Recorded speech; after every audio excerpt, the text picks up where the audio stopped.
જી, ખાસ કરીને જોવા જઈએ તો મીડિયાના માધ્યમથી અમને માલુમ પડેલ હતું કે સમરસ હોસ્ટેલમાં અખાદ્ય ખોરાક જે છે પીરસવામાં આવ્યો છે. આ ઉપરાંત અમુક વિદ્યાર્થી નેતાઓ દ્વારા જે છે હલ્લાબોલની કાર્યવાહી કરવામાં આવી હતી. અનુસંધાને અમારી ફૂડની ટીમને મેં તાત્કાલિક સૂચના આપીને ત્યાં ઇન્સ્પેક્શન માટે મોકલેલા હતા. અમારા ફૂડ સેફ્ટી ઓફિસર દ્વારા ત્યાં સ્થળ ઉપર જઈને ઇન્સ્પેક્શન કરવામાં આવ્યું છે.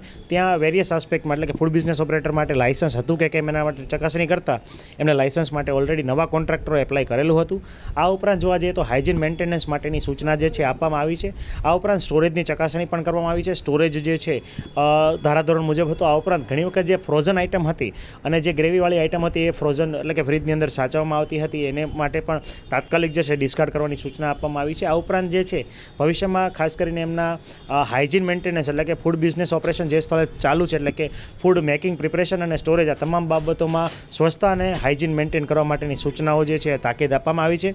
આ ઉપરાંત અમારી ફૂડ સેફ્ટી ઓફિસર દ્વારા સર્વેલન્સ સેમ્પલ પણ હવે અમુક આઇટમોના જે છે લેવામાં આવ્યા છે. એનું રિઝલ્ટ આવે આપણે સર્વેલન્સનું રિઝલ્ટ જો નેગેટિવ આવશે તો આગળ ઉપર કાર્યવાહી જે છે એ કરવામાં આવશે. આ ઉપરાંત સાથે સાથે આ બાબત જોયા પછી અમારી ટીમ જે ઓલરેડી આંગણવાડીમાં જે મિલ વિતરણ થાય છે ઉપરાંત મિડ ડે મિલ જે છે એનું સમયાંતરે ઇન્સ્પેક્શન કરે છે. તો અમારી ટીમને જે સમરસ અથવા સરકારી જે હોસ્ટેલ હોય ત્યાં પણ ઇન્સ્પેક્શન અને ફૂડની ક્વોલિટી બાબતે વારંવાર ઇન્સ્પેક્શન કરવાની સૂચનાઓ પણ અમારા તરફથી આપવામાં આવી છે.